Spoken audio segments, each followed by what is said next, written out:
Hello everyone, welcome back to Lakshya academy. आप सभी का स्वागत है हमारे इस प्लेटफॉर्म पे जहाँ पे हम प्रिपरेशन कर रहे हैं for BPSC TRE 4.0 and the subject is economics, है ना। इकोनॉमिक्स सब्जेक्ट, पूरे सब्जेक्ट को हम कंप्लीट करेंगे with in 1000 MCQs with sets, है ना। एक सेट आपका 25 क्वेश्चंस का होगा और इन सेट्स के जरिए हम पूरा अपना इकोनॉमिक्स का जो भी सिलेबस है ना, काफी वास्ट सिलेबस है हमारा, उसको कंप्लीट करने की कोशिश करेंगे। The previous class was on the definition, scope and nature of your economics, है ना। जो इकोनॉमिक्स अर्थशास्त्र जो विषय है उसकी डेफिनेशन क्या है, किन किन अर्थशास्त्रियों ने उसकी परिभाषा दी है ना, वो परिभाषा किस नाम से जानी जाती है, उसका क्रिटिसिज्म क्या रहा। तो ये सारी चीजें, तमाम जो चीजें थी इंट्रोडक्टरी, वो सारा हमने प्रीवियस क्लास में किया है सेट 1 में, उसको देख लेंगे, है ना। और आज सेट 2 करेंगे जिसमें अपॉर्चुनिटी कॉस्ट एंड पीपीसी को हम कवर करेंगे। That is your production possibility curve जो है, और अपॉर्चुनिटी कॉस्ट क्या होता है, this is the second topic of your syllabus. तो उसको हम कंप्लीट करने की कोशिश करेंगे यहाँ पे with the help of 25 questions, है ना। चलिए, कमिंग टू द क्लासेस, जो भी स्टूडेंट फर्स्ट टाइम इस प्लेटफॉर्म पे आ रहे हैं, है ना, जो भी फर्स्ट टाइम हमारी क्लासेस को देख रहे हैं, वो जाके हमारा लक्ष्य अकेडमी का जो आपका ऐप है ना, टेलीग्राम चैनल पे, और जो उसका ऐप है उन सब पे हमसे कनेक्ट हो जाएंगे, है ना। सो दैट की क्लास की पीडीएफ वगैरह या फिर जो भी एग्जाम रिलेटेड चीजें होती हैं, इन्फॉर्मेशन वगैरह, कुछ भी हम अपलोड करते हैं पीडीएफ वगैरह, तो वो सारा वहां से आपको अवेलेबल हो जाए। आप यहाँ पे प्रैक्टिस भी कर सकते हैं with weekly free test, PYQ पे बेस्ड रहेंगे, आपकी पीवाईक्यूज भी अवेलेबल है, तो वहां से आप प्रैक्टिस अपनी कंटिन्यू कर सकते हैं, है ना। If you have any query, WhatsApp group भी है, आप यहाँ भी हमसे कनेक्ट हो सकते हैं, ठीक है। अगर किसी को बैचेस परचेज करनी है ना, पूरा डिटेल, अगर आपको यहाँ पे तो सिर्फ हम मूक्स कर रहे हैं, बट अगर आपको डिटेल पूरा कॉन्सेप्ट चाहिए, पीडीएफ चाहिए, है ना, तो ये आप उसके लिए बीपीएससी टीआरई का आपका बैच है ना। This is the extra off with the code Bihar, है ना। बिहार कोड लगाते हैं आप तो आपको इतने का ऑफ मिलता है। इसके लिए भी एक डिस्क्रिप्शन बॉक्स में एक लिंक गिवन है, और ये हमारा व्हाट्सएप नंबर है, ठीक है। यहाँ से कोई भी क्वेरी हो तो आप उसको सॉल्व कर सकते हैं, ठीक है। चलिए, these are the features which will be available in your paid batches, इसको देख लेंगे आप एक बार। Coming to the classes start करें, है ना। हमारी आज की अगर एमसीक्यूज की सीरीज क्लास स्टार्ट करें तो हमारे सामने जो क्वेश्चंस है वो कुछ इस तरीके हैं। सबसे पहला आपके पास जो क्वेश्चन है वो कहता है कि the opportunity cost arises because, अवसर लागत इसलिए होती है क्योंकि, किस वजह से आपको अवसर लागत देखने को मिलती है, होता क्या है ना। अगर आपने पढ़ा है अपॉर्चुनिटी कॉस्ट तो क्या होता है बताएंगे, और क्यों अराइज होता है ना, कि अपॉर्चुनिटी कॉस्ट जो है शब्द ये क्यों आता है।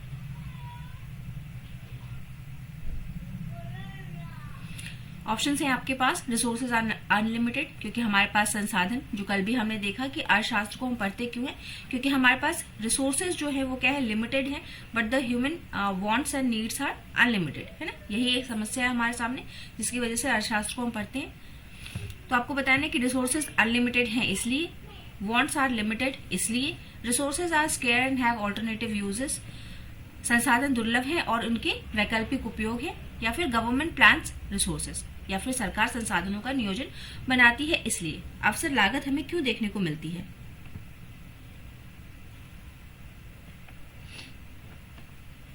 जी, option number C is correct. अवसर लागत जो आपका अपॉर्चुनिटी कॉस्ट है, ये इसलिए एग्जिस्टेंस में आता है क्योंकि आपके पास जो रिसोर्सेज हैं वो स्केयर है, बहुत ही कम है, और उनके ऑल्टरनेटिव यूजेस है ना। जैसे अगर अगर पानी की बात करें, है ना, अगर हम वाटर की बात करें तो वाटर का मल्टीपल यूजेस है, ऑल्टरनेटिव यूजेस है ना। You use water for the drinking purpose, है ना, और जितने भी आपके काम है ना, वॉशिंग वगैरह जितने भी काम है, प्लस आपका हाइड्रो इलेक्ट्रिसिटी जनरेट करने के लिए, तो बहुत ट्रांसपोर्टेशन के लिए, तो बहुत से इसके यूजेस है ना। संसाधन एक ही है बट इसके ऑल्टरनेटिव यूजेस हैं, and plus it is scarce, है ना, हमारे पास ये लिमिटेड अमाउंट में भी है। नेक्स्ट आप आएंगे, पीपीसी शोज व्हाट। पीपीसी क्या है हमारा, प्रोडक्शन पॉसिबिलिटी कर्व, यानी कि ये हमको, पहले आप आंसर दे लीजिए, फिर थोड़ा सा हम इस पे ब्रीफ डिस्कशन कर लेते हैं कि पीपीसी है क्या, है ना, ताकि आपके आगे के क्वेश्चन सॉल्व हो जाए। अगर आपने नहीं किया है, जिन स्टूडेंट से किया है वो तो आसानी से कर जाएंगे, जिनको पीपीसी का कॉन्सेप्ट क्लियर नहीं है तो वो हम थोड़ा सा यहाँ से देख लेंगे।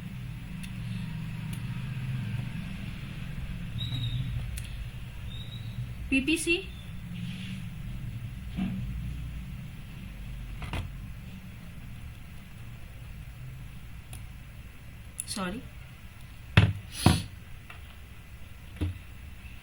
पीपीसी आपका शो करता है अनएम्प्लॉयमेंट ओनली, सिर्फ ये बेरोजगारी को दर्शाता है।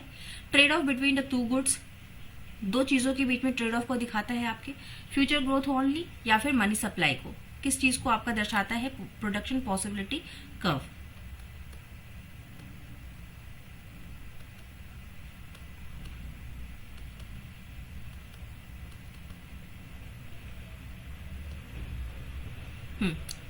The right answer is trade off between the two goods, दो चीजों के बीच में ट्रेड ऑफ आपको दिखाता है ना। प्रोडक्शन पॉसिबिलिटी कर्व आपको बताएगी कि किन दो संसाधनों से, जैसे कि मान लीजिए कि हमारा जो प्रोडक्शन के लिए है ना, ये नाम क्या कह रहा है, प्रोडक्शन पॉसिबिलिटी कर्व, यानी कि दो संसाधनों को यूज करके आप कौन सा बेस्ट पॉसिबल कॉम्बिनेशन आउटपुट का बना सकते हैं, वो आपको बताएगा, है ना। तो मान लीजिए ये क्या है, कुछ इस तरीके से है आपका,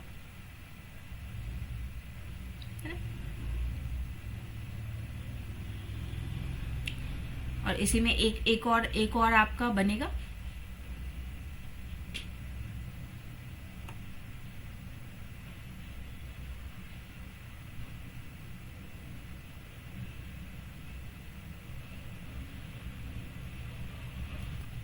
तीन तरीके की ये आपके प्रोडक्शन पॉसिबिलिटीज कर्व्स हो सकते हैं, है ना। एक स्ट्रेट लाइन हो सकता है आपका, एंड एक your, and one is your this one, है ना। तो ये तीन तरीके की प्रोडक्शन पॉसिबिलिटी कर्व्स है हमारे पास। ये तीन तरीके का मतलब प्रोडक्शन पॉसिबिलिटी कहने का मतलब trade off between the two goods, है ना। कि जैसे कि अगर ये कोई कंपनी है, एक पर्टिकुलर कंपनी है, और वो दो गुड्स को बनाना चाहती है ना, विद द सेम रिसोर्सेज, उसके पास टेक्नोलॉजी सेम है, रिसोर्सेज सेम है, यानी कि लैंड, लेबर, मटेरियल जो भी है उसके पास वो सेम है और लिमिटेड अमाउंट में है। तो वो किस तरीके से दो चीजों में ट्रेड ऑफ करेगी, यानी कि मान लीजिए उसको कुछ कार्स बनाने हैं, है ना, कुछ रोबोट्स बनाने, ठीक। तो they will have some resources, land है, लेबर है, मटेरियल है। इन दोनों में ट्रेड ऑफ कैसे करेगी, उसको मैक्सिमम आपका जो मैक्सिमम उसका आउटपुट है और जो इफिशियंसी है प्लस उसकी ग्रोथ, तीनों चीजें इंश्योर हो पाए, है ना। कि उसका विकास भी हो, उस कंपनी का इकोनॉमिक ग्रोथ भी हो, फिर आपका इफिशियंसी भी बढ़े और उसके रिसोर्सेज भी कम लगे और आउटपुट भी ज्यादा हो। तो ये सारी चीजों को देखते हुए आप क्या बनाते हैं, पीपीसी बनाती है कंपनी अपनी, है ना, कि हम दो गुड्स में से किसको ज्यादा बनाए, किसको कम बनाए। तो ये चीजें आपकी प्रोडक्शन पॉसिबिलिटी कर्व आपकी देती है। देखिए तीन केसेस, सबसे मैक्सिमम केस जो आपको मिलता है दिस वन, है ना। जब ये कौन सा है आपका, कॉनकेव वाला केस आपको सबसे ज्यादा दिखेगा, ठीक। फिर जब आपका कॉनकेव कब होता है, जब हमारा अपॉर्चुनिटी कॉस्ट, ये दोनों हम साथ में क्यों पढ़ रहे हैं, क्योंकि पीपीसी और अपॉर्चुनिटी कॉस्ट जो है ये दोनों संबंधित चलते हैं, है ना। यानी कि अपॉर्चुनिटी कॉस्ट अगर आप कहें तो अपॉर्चुनिटी कॉस्ट का मतलब क्या है कि अगर तीन विकल्प है हमारे पास ए बी सी, है ना, इसमें से अगर हमने मान लीजिए ए को चुन लिया, तो हमने क्या किया, इन दोनों को सेक्रीफाइस कर दिया, यानी कि इन दोनों से जो हमें आउटपुट मिलने वाला था उसको हमने त्याग दिया, है ना। हमने इसको चूज किया है, whatever be the reason, कुछ भी रीजन हो सकते हैं हमारे पास, लेकिन हमने क्या किया है कि एक को सेलेक्ट करके इन दोनों के अपॉर्चुनिटी कॉस्ट को हमने सेक्रीफाइस कर दिया है ना। तो इसमें भी वही है कि अगर आप एक चीज को इंक्रीज करेंगे तो दूसरा चीज आपका डिक्रीज होगा। अगर आप नंबर ऑफ कार ज्यादा प्रोड्यूस करेंगे विद लिमिटेड रिसोर्सेज, तो आपको number of robots come produce करना पड़ेगा, है ना। तो इसीलिए हम दोनों को साथ में पढ़ते हैं, आपका अवसर लागत और जो ये प्रोडक्शन पॉसिबिलिटी कर्व है, दोनों को साथ पढ़ते हैं। कॉनकेव वाला रहता है आपका जब अपॉर्चुनिटी कॉस्ट इंक्रीज हो रही हो, स्ट्रेट लाइन रहेगी जब कांस्टेंट हो रहा हो, और ये जो है ये बड़ा रेयर रहता है आपका, है ना। ये बड़ा रेयर केस है, कभी कभी दिखेगा बट दिखेगा, है ना। ये तीन तरीके के ग्राफ्स आपको प्रोडक्शन पॉसिबिलिटी कर्व में देखने को मिल सकते हैं ना। इतना डिस्कशन अभी के लिए रखते हैं, जैसे जैसे क्वेश्चन आएंगे हम डिस्कस कर लेंगे इसको ना। नेक्स्ट क्वेश्चन आता है question number 3, the opportunity cost of holding cash is what. अगर आप अपने पास कैश रखते हैं तो उसकी अपॉर्चुनिटी कॉस्ट क्या होगी, उसके बदले आपको क्या त्यागना पड़ेगा, है ना। सिंपल सा क्वेश्चन है, बताएंगे आप।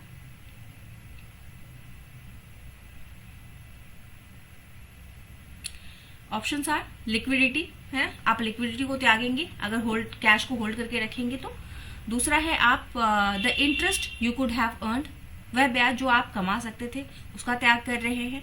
सिक्योरिटी का त्याग कर रहे हैं, है ना। घर पे पैसे रख रहे हैं तो सिक्योरिटी का इशू आएगा, है ना, हो सकता है पैसे चोरी हो जाए, है ना, लॉस्ट हो जाए। या फिर इंश्योरेंस कॉस्ट, या फिर आप इंश्योरेंस कॉस्ट को मिस कर रहे हैं, क्या आप यहां से हटा रहे हैं, सिंपल सा है। जो लोग भी बी आंसर दे रहे हैं दे आर परफेक्टली करेक्ट कि इंटरेस्ट जो है जो इंटरेस्ट आप उस कैश पे अगर बैंक में रखते तो अर्न कर सकते थे या किसी प्रोजेक्ट में लगा के अर्न कर सकते थे, वो आप गवा देंगे, है ना, अगर आप अपने पास कैश होल्ड करके रखेंगे। Next, when opportunity cost is zero, किस स्थिति में जो है आपकी अपॉर्चुनिटी कॉस्ट जो है वो जीरो के बराबर हो जाएगी, किस स्थिति में, है ना। रिसोर्सेज हैव मैनी यूजेस, जो आपके संसाधन है उनके अगर बहुत से आपके उपयोग हो, अनेकों उपयोग हो, तब वो जीरो हो जाती है। The excess unused capacity exist, जब आपका एक्सेस अनयूज्ड कैपेसिटी रहता है ना, कि अतिरिक्त अप्रयुक्त क्षमता मौजूद हो, तब आपका जीरो हो जाता है। जब उसकी लागत जीरो हो, कीमत शून्य हो, प्राइस जीरो हो, या फिर नो स्कार्सिटी, जब कोई स्कार्सिटी ही नहीं है ना, तो काहे का अपॉर्चुनिटी कॉस्ट, है ना, कोई कमी नहीं है। बताएंगे?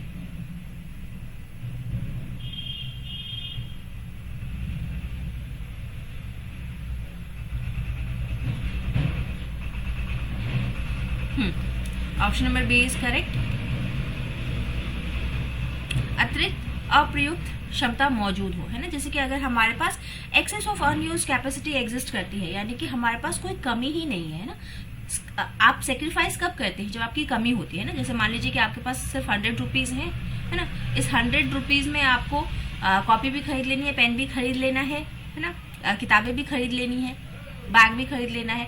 तो अगर आपके पास अनलिमिटेड, अगर ये पैसा अगर आपके पास सफिशिएंट है, इसमें एक्सेस भी कुछ बच रहा है, तो फिर आपके पास तो कोई स्कार्सिटी ही नहीं है ना, आप सारी चीजें कर सकते हैं, तो आप कुछ सेक्रीफाइस क्यों ही करेंगे, है ना। लेकिन अगर यही आपके पास स्कार्सिटी आ जाए, है ना, आपके पास अनयूज्ड कैपेसिटी नहीं हो, आपके पास ये पैसे कम पड़ रहे हो, then you have to let go something, है ना, कुछ आपको सेक्रीफाइस करना ही करना पड़ेगा। नेक्स्ट आएंगे, इकोनॉमिक प्रॉफिट से क्या तात्पर्य है आपका, किस तरीके से दर्शाएंगे आप इकोनॉमिक प्रॉफिट को? फॉर्मूला बताना है सिंपल सा, है ना। Accounting profit minus implicit cost, total revenue, जितना कुल रेवेन्यू आपके पास है, टोटल रेवेन्यू, टीआर का मतलब total revenue minus explicit cost, जो प्रत्यक्ष आपका जो स्पष्ट लागत है और जो निहित लागत है, दोनों निकाल दीजिए टोटल रेवेन्यू में से, तब आपको आर्थिक लाभ पता चलेगा। Total revenue minus total fixed cost, या फिर प्रॉफिट माइनस शंक कॉस्ट, है ना। शंक कॉस्ट ऐसा कॉस्ट जो कभी रिकवर नहीं किया जा सकता, ऐसा कॉस्ट, है ना, डूबत लागत। हाँ, option number B is correct कि टोटल रेवेन्यू में से जब आप दोनों ही कॉस्ट को निकाल देते हैं, स्पष्ट और निहित, है ना, जो प्रत्यक्ष रूप से, या फिर सिंपल आप कहिए कि जो डायरेक्ट कॉस्ट जो आपको दिख रहा है, प्लस जो कुछ इनडायरेक्ट कॉस्ट है ना, जो कि जाहिर नहीं है। फॉर एग्जाम्पल, अगर आप प्रोडक्शन के लिए अपना ही रहने आवास वाला जगह यूज कर रहे हैं ना, तो उसका कोई प्रत्यक्ष कॉस्ट आपको नहीं दिख रहा है। आएंगे, शंक कॉस्ट आ गया।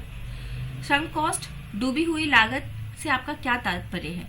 भविष्य का वैकल्पिक नुकसान जो भविष्य में हो सकता है, अप्राय पिछला व्यय, पिछले आउटपुट का अपॉर्चुनिटी कॉस्ट, या फिर परिवर्तनीय लागत। क्या शंक कॉस्ट है? Future alternative lost, irrecoverable past expenditure, opportunity cost of the previous output, या फिर वेरिएबल कॉस्ट। क्या है आपका शंक कॉस्ट से आप क्या समझते हैं? एकदम से B is the correct answer. ये क्या है? अभी हमने बात की, शंक कॉस्ट ऐसा कॉस्ट है जो कि इररिकवरेबल है, आप उसको रिकवर नहीं कर सकते, है ना, जो अब इसकी रिकवरी की कोई चांसेस ही नहीं है ना। नेक्स्ट आएंगे आप, shift of the demand curve occurs due to, कुछ एक दो डिमांड के क्वेश्चंस भी हैं, क्योंकि अगला टॉपिक जो हम करेंगे वो डिमांड का पूरा कॉन्सेप्ट रहेगा आपका ना। लॉज ऑफ डिमांड क्या है, उसके एक्सेप्शंस क्या है, फिर उसको आप कैसे कैलकुलेट करते हैं, इलास्टिसिटी क्या होती है ना, इलास्टिसिटी को मापने के तरीके कौन कौन से हैं, तो तमाम जितनी भी चीजें हैं आपकी डिमांड से रिलेटेड है, तो उसको हम करने वाले। तो यहाँ पे एक दो बेसिक क्वेश्चन आपको दिखेंगे डिमांड के।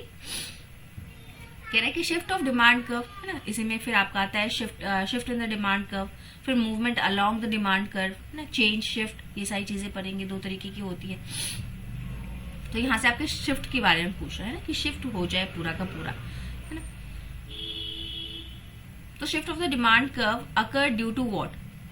प्राइस चेंज इटसेल्फ, कि प्राइस में चेंजेस हो जाए, कीमत में खुद बदलाव हो जाए। Changes in the non price determinants, जो नॉन प्राइस डिटर्मिनेंट्स है आपके किसके? डिमांड के, मांग को तय करने वाले कीमत के अलावा, मूल्य के अलावा जो चीजें होती है, जैसे कि कंज्यूमर का इनकम बढ़ गया, कंज्यूमर का टेस्ट या प्रेफरेंस चेंज हो गया, है ना, पॉपुलेशन चेंज हो गई, तो कोई भी ऐसे कारण जो कि कीमत नहीं है, कीमत के अलावा और जितने भी कारण है जिसकी वजह से आपका डिमांड बढ़ या घट सकता है, वो लॉ ऑफ सप्लाई शिफ्ट होगा डिमांड कर्व में, because of law of supply shortage only, या फिर आपकी अगर कमी हो जाती है आपके सप्लाई की, तब आपका shift in the demand curve आपको देखने को मिलेगा। इसका भी आंसर बी है, लगातार बी आंसर है ना। गैर कीमत निर्धारकों में बदलाव की वजह से क्या होता है, आपका शिफ्ट इन डिमांड कर्व आपको देखने को मिलता है। Again question from the opportunity cost, कह रहा है कि अपॉर्चुनिटी कॉस्ट जो है इज हाईएस्ट व्हेन, अभी हमने क्या देखा कि अपॉर्चुनिटी कॉस्ट, अभी एक स्थिति देखी कि अपॉर्चुनिटी कॉस्ट कब जीरो हो जाती है ना। फिर हमने एक देखा था कि अपॉर्चुनिटी कॉस्ट कब मिनिमम रहती है। अब आपको बताना है कि अपॉर्चुनिटी कॉस्ट जो है कब आपकी हाईएस्ट रहेगी, मैक्सिमम कब रहती है ना।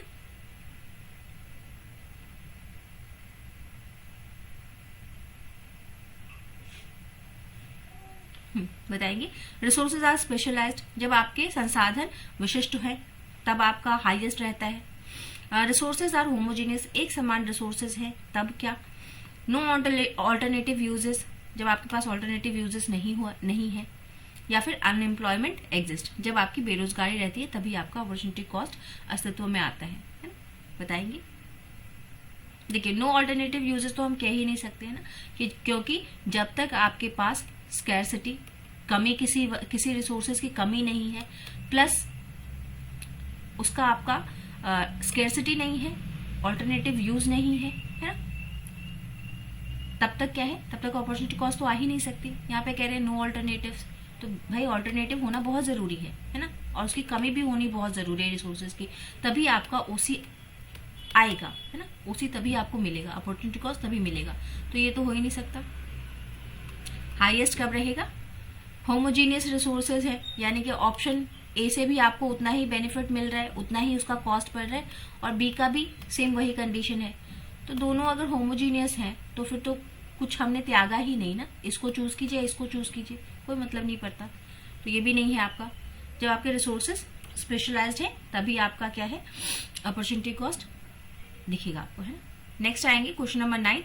If the opportunity cost increases the PPC will do what, है ना। अभी हमने 3 कंडीशंस आपको बताई थी कि अपॉर्चुनिटी कॉस्ट स्ट्रेट लाइन हो सकता है, कॉन्वेक्स टू द ओरिजिन हो सकता है, और कॉनकेव टू द ओरिजिन हो सकता है। तो आपको बताना है कौन सी स्थिति में ना, यहाँ पे दिया है, ये वाला केस हमने नहीं देखा, ये 3 केस हमने देखे। तो आपको बताना है कि अगर अपॉर्चुनिटी कॉस्ट अगर इंक्रीज करती है तो पीपीसी का क्या होगा, कैसा शेप दिखाएगा वो आपको।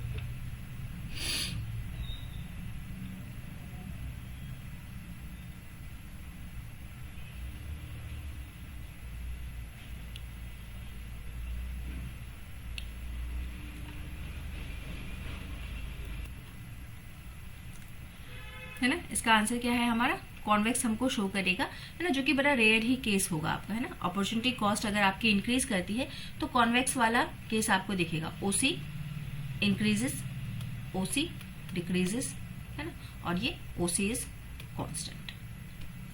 तो ये 3 केसेस आपको दिखेंगे। मूल बिंदु की ओर उत्तल रहेगा आपका।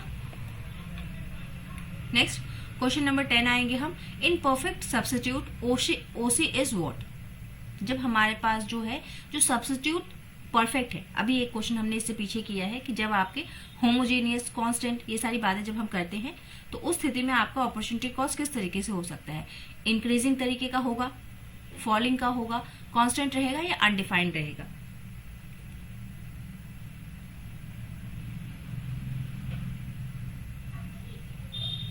अभी हमने बात की कि जब आपके परफेक्ट सब्स्टिट्यूट है ना, कि आप ए को यूज करें, बी को यूज करें, कोई मतलब नहीं पड़ता है, दोनों एक दूसरे के पूर्ण प्रतिस्थापन है, तो उस स्थिति में क्या है, आप कुछ सेक्रीफाइस नहीं कर रहे। और अगर अपॉर्चुनिटी कॉस्ट अगर आपकी इसमें क्या है, अपॉर्चुनिटी कॉस्ट आपकी क्या है, कांस्टेंट रहने वाली है ना, और ग्राफ आपका बनता है, पीपीसी आपका कुछ इस तरीके से बनेगा, है ना, स्लोप आपका कांस्टेंट रहेगा। नेक्स्ट आएंगे question number 11। The rational decision maker chooses an option if, एक जो रैशनल डिसीजन मेकर है ना, एक समझदार जो आपका प्रोड्यूसर है ना, तो किस स्थिति में आपका ऑप्शन चूज करेगा? जब मार्जिनल कॉस्ट ज्यादा हो मार्जिनल बेनिफिट से, जब अपॉर्चुनिटी कॉस्ट ज्यादा हो आपकी बेनिफिट से, OC is greater than benefits, marginal benefit is greater than, जब आपका बेनिफिट ज्यादा है अपॉर्चुनिटी कॉस्ट से, total cost is equal to total opportunity cost आपकी जीरो आ रही है, या कॉस्ट इज इग्नोर, वो कॉस्ट को ध्यान ही नहीं देगा। एक समझदार उत्पादक आप किसको कहेंगे? जो कौन सी स्थिति में ऑप्शन को चूज करेगा, है ना।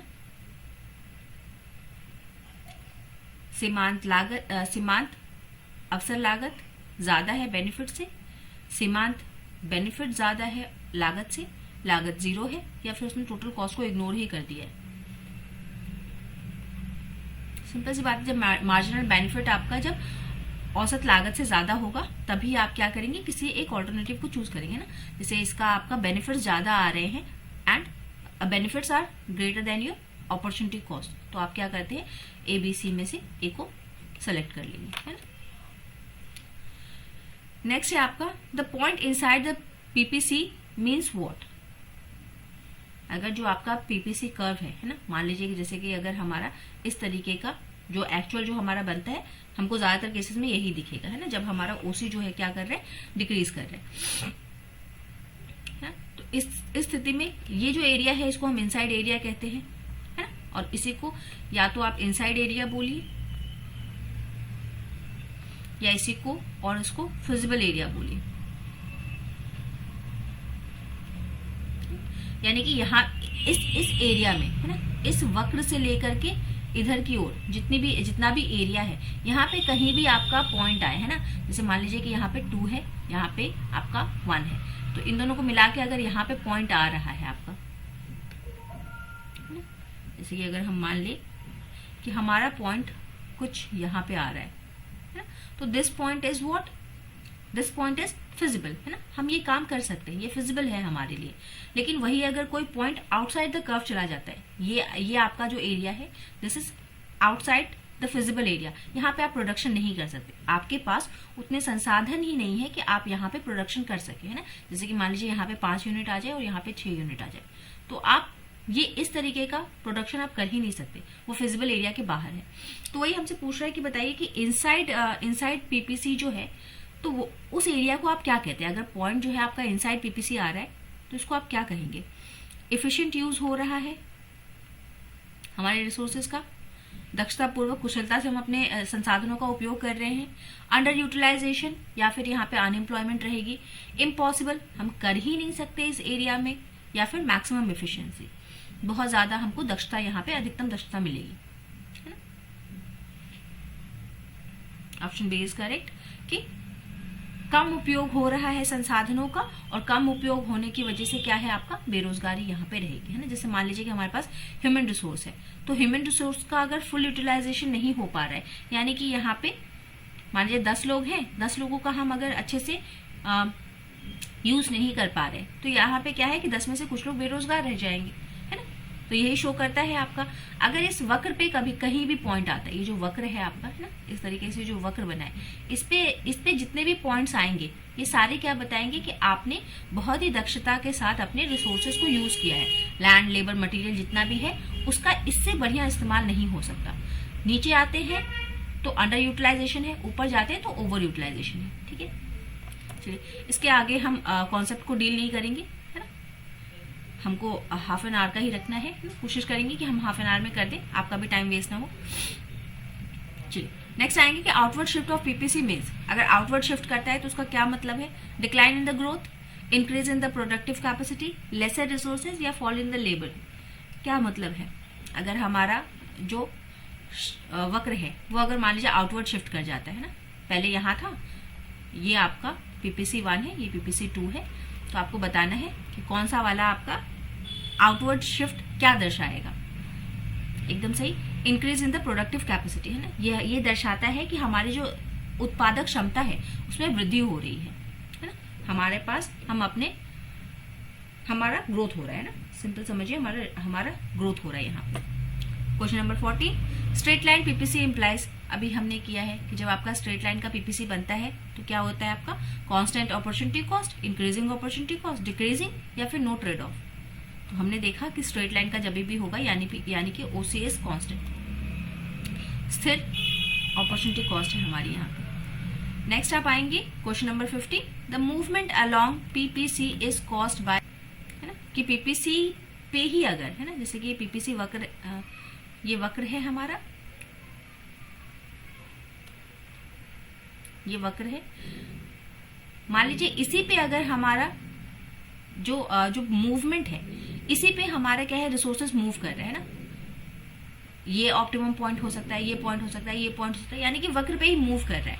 तो इसका कारण क्या हो सकता है, changes in the allocation of resources, कि हमने चेंजेस रिसोर्सेज के एलोकेशन में चेंज किया है ना, जैसे मान लो 1 2 3 4, 1 2 3 4, जैसे कि ये वाला पॉइंट अगर माने तो ये हमारा क्या है, हमारा दिस इज 1 and 4, ये हमको क्या दर्शा रहा है कि एक यूनिट, अगर यहाँ पे हमने एक गुड ले लिया, यहाँ पे कार ले लिया, यहाँ पे रोबोट ले लिया, तो एक यूनिट कार का बना रहे हैं और 4 यूनिट रोबोट्स का बना रहे हैं। फिर यहाँ पे देखिए तो चेंज हो जाएगा, तो यानी कि ऑप्शन ए जो भी दे रहे हैं कि changes in the allocation of resources.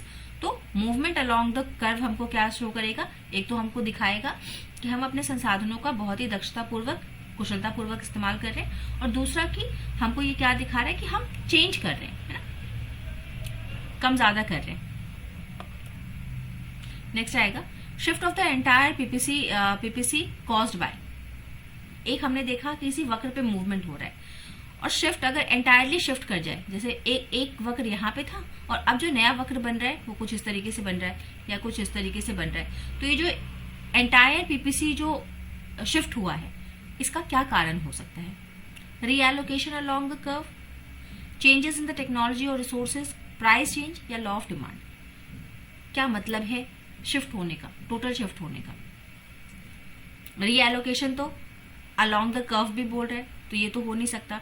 Change in price वो तो डिमांड कर्व में चला जाएगा, लॉ ऑफ डिमांड वो भी डिमांड ये प्राइस एंड क्वांटिटी में रहता है ना। तो ये क्या है हमारा change in the technology and resources, अगर हमने अपने संसाधनों को ही बदल दिया है ना, संसाधनों को ही पूरा उसका रीएलोकेशन कर दिया, रीएलोकेशन नहीं पूरा चेंज कर दिया, या फिर हमने पूरी तकनीक ही बदल दी अपनी, तो उस स्थिति में हमारा क्या है पीसीसी पूरा बदल जाता है ना। जैसे कोई हम ऐसी टेक्नोलॉजी ले आए जिसमें हमारा लेबर जो है वो एकदम रिड्यूस हो गया, जहां हमें 50 की जरूरत पड़ रही थी वहां हमें 10 की जरूरत पड़ रही है, तो ये क्या है पूरी टेक्नोलॉजी चेंज हो गई, तो पूरा वक्र ही आपका बदल जाएगा। क्वेश्चन नंबर 17 हम करेंगे, if the unemployment falls to 0, अगर आपकी बेरोजगारी 0 पे आ जाती है, इकोनॉमी मूव्स, तो इकोनॉमी जो है आपकी अगर पूरे देश की बात करें तो वहां पे कैसा पीपीसी बनेगा आपका, है ना, कि अनएम्प्लॉयमेंट जो है, अभी हमने अनएम्प्लॉयमेंट से संबंधित एक क्वेश्चन किया था कि अगर अनएम्प्लॉयमेंट अगर आपका 0 हो जाए तो इकोनॉमी का जो पीपीसी है वो किस तरीके से मूव करेगा आपका, आउटवर्ड, आउटसाइड, पीपीसी हमारा आउटसाइड चला जाएगा, from inside to PPC boundary पे जाएगा, ऑन पीपीसी टू इनसाइड, या पीपीसी शिफ्ट लेफ्ट, या फिर वो लेफ्ट की तरफ शिफ्ट कर जाएगा, यानी कि यहाँ इधर को शिफ्ट करेगा ना, इधर को, ये इधर लेफ्ट है इधर राइट है ना, आउटवर्ड जाएगा यानी कि राइट जा रहा है, ये अच्छी बात दर्शाता है, ग्रोथ को दर्शाएगा, है ना। ये अगर इधर को आ रहा है यानी कि ये इनएफिशिएंसी को दर्शाएगा, आपका यहाँ पे अनएम्प्लॉयमेंट क्या है बहुत ज्यादा रहेगा, हाई अनएम्प्लॉयमेंट रहेगा, यहाँ पे लेस अनएम्प्लॉयमेंट रहेगा, है ना, और ये ऑप्टिमम यूटिलाइजेशन का पॉइंट रहेगा। तो क्या है आउटसाइड पीपीसी, पीपीसी जो है आपका बाहर की तरफ मूव करेगा, है ना, सॉरी ये from inside to the PPC boundary. हमने क्या कहा कि यहाँ पे अनएम्प्लॉयमेंट रहेगा और हमको क्या करना है 0 पे लाना है, यानी कि इस पॉइंट पे जब आप रहेंगे तो यहाँ पे अनएम्प्लॉयमेंट इज योर यहाँ पे 0, unemployment equal to 0, unemployment is greater, unemployment is less than, ठीक है, ये वाली स्थिति रहेगी आपकी। Negative slope of PPC shows what, negative slope जो है आपके पीपीसी का वो क्या दर्शाएगा, है ना, मोर ऑफ बोथ गुड्स, दोनों ही गुड्स का ज्यादा उत्पादन हो रहा है, जैसे हमने कार और रोबोट की बात की थी, तो दोनों का ही ज्यादा आपका दोनों ही गुड्स ज्यादा आ रहे हैं। चॉइस एंड स्कार्सिटी को दिखा रहा है, फ्री रिसोर्सेज को दिखा रहा है, या नो ट्रेड ऑफ को दिखा रहा है। जब नेगेटिव स्लोप रहेगा तो उससे क्या आप समझते हैं?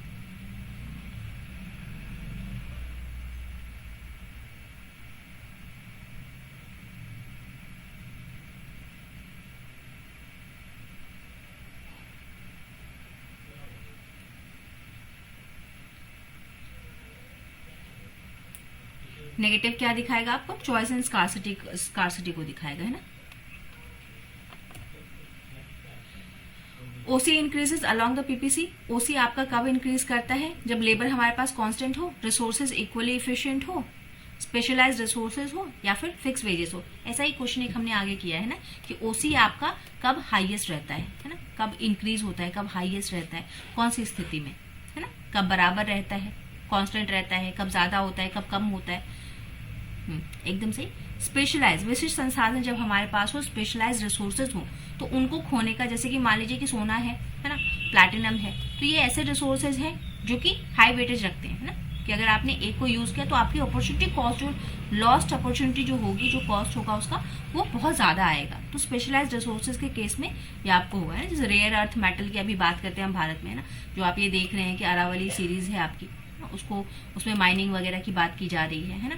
For what purpose? हम यहाँ पे अरावली में इसको पूरा इस पर बिल आ गया है आपका, है ना, कि 100 मीटर से ऊपर जो है आपके वो पहाड़ नहीं माने जाएंगे। तो ये सारा इतना जो चल रहा है आपका, है। If you are connected with the social media, आपको पता होगा कि ये सारी चीजें चल रही है। तो यहाँ पे हम क्या कर रहे हैं? रेयर अर्थ को निकालने की बात कर रहे हैं। तो उसका जो अपॉर्चुनिटी कॉस्ट है वो क्या है? बहुत हाई रहेगा। Because what? Because rare earth are the specialised resources आपके पास है ना। चलिए, law of demand shows. Law of demand से क्वेश्चन है, direct relationship between price and quantity, inverse relationship between price and quantity, no relation, या positive slope. मांग का नियम क्या दर्शाता है? यही मांग का नियम है आपका, कि when ever the price of any commodity increases, जब भी किसी चीज का दाम बढ़ेगा तो ऑब्वियसली उसकी डिमांड घट जाएगी, है ना। तो ये क्या शो करता है आपका? Inverse relationship between the price and the quantity. Law of demand assumes change in what? Law of demand किस चीज में चेंज को एज्यूम करता है ना। जैसे अगर आप कोई भी नियम पढ़ते हैं तो वहां पे कुछ एजम्पशंस आप लगाते हैं, है ना। हम बोलते हैं कि ये चीज तभी काम करेगी जब बाकी चीजें स्थिर रहें, है ना। तो ये जो हम लॉ ऑफ डिमांड की बात करते हैं, तो वहां पे हम किस चीज में चेंज की परमिशन देते हैं? Price only, income, taste, population.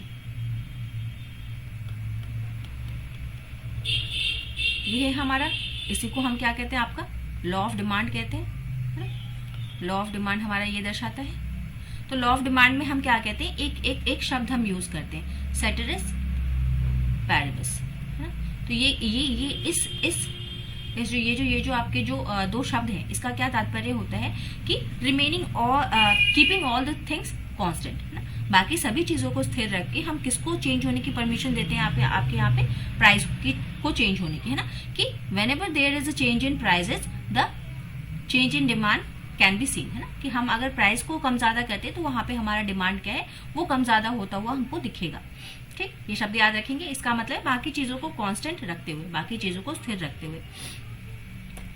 चलिए, downward slope of demand curve. ये जो डिमांड कर्व जो हमको दिखता है इस तरीके से, है ना, नीचे की तरफ ढलान लेते हुए, तो ये क्यों हमको दिखता है ऐसा? क्योंकि यहाँ पे लॉ ऑफ सप्लाई लग रहा है, क्योंकि यहाँ पे इनकम एंड सब्स्टिट्यूशन इफेक्ट हमको देखने को मिलता है, ओनली इनकम इफेक्ट देखने को मिलता है, ओनली सब्स्टिट्यूशन इफेक्ट देखने को मिलता है। क्यों? मांग वक्र का नीचे की ओर ढलान निम्नलिखित कारणों से होता है। आपूर्ति का नियम लगता है, आय और प्रतिस्थापन का नियम लगता है, केवल आय का प्रभाव रहता है, या फिर केवल प्रतिस्थापन का प्रभाव रहता है आपके पास? दोनों का प्रभाव आपका रहता है ना। इनकम इफेक्ट भी रहता है as well as your substitution effect भी रहता है। दैट्स व्हाई, है ना, दैट्स व्हाई क्या है आपका, यहाँ पे हमको डाउनवर्ड स्लोप आपका देखने को मिलता है एज पर द ऑप्शंस के हिसाब से हमारे पास वो सही आंसर था, है ना। Question number 23, the law of demand does not apply to. Law of demand कहाँ नहीं लगता है आपका, है ना?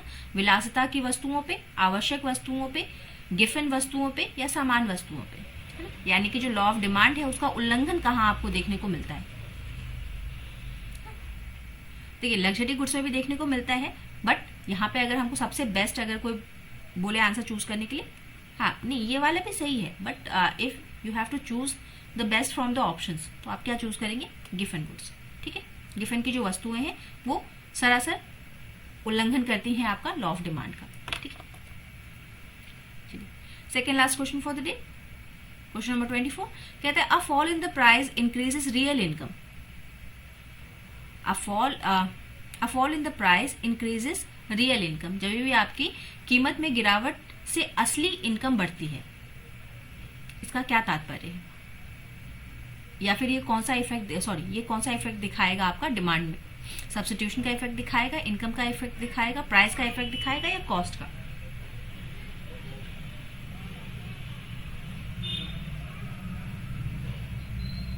इनकम इफेक्ट दिखा रहा है हमारा, है ना, क्योंकि हम यहाँ पे क्या बात कर रहे हैं कि प्राइस के डिक्रीज होने से हमारा क्या है, इनकम का लेवल जो है आपका इंक्रीज होगा, है ना, यानी कि हमारा जो इनकम है, हमारे पास जो रिसोर्स, जो आपके पास इनकम है, वो अगर वही चीज पहले आपको 50 की मिल रही थी, अब 25 की मिल रही थी, तो ये आपके इनकम इफेक्ट को दिखा रहा है कि आपका इनकम जो है वो स्थिर है ना।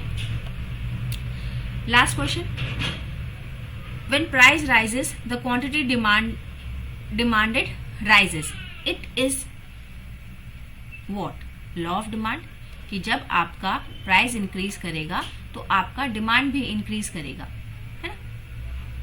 ये क्या है, ये लॉ ऑफ डिमांड है क्या, कि प्राइस इंक्रीज करेगा तो डिमांड भी इंक्रीज कर जाएगा, गिवन बिहेवियर और वेबलन इफेक्ट, या फिर ये गिवन बिहेवियर है या वेबलन का इफेक्ट है। इंफीरियर गुड्स की बात कर रहे हैं, इंफीरियर गुड्स में ऐसा होता है या नेसेसिटी गुड में ऐसा होता है।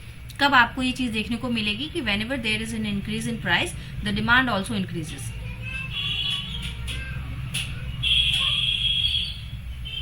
Option number B is correct, कि गिफन का व्यवहार या फिर वेबलन प्रभाव जो है आपका, इस स्थिति में जब भी आपके प्राइसेस इंक्रीज होते हैं तो आपका डिमांड भी क्या है, इंक्रीज हो जाता है। ठीक है, तो दीज वो 25 क्वेश्चंस। नेक्स्ट क्लास हमारी रहेगी पूरी डिमांड पे फोकस्ड, है ना।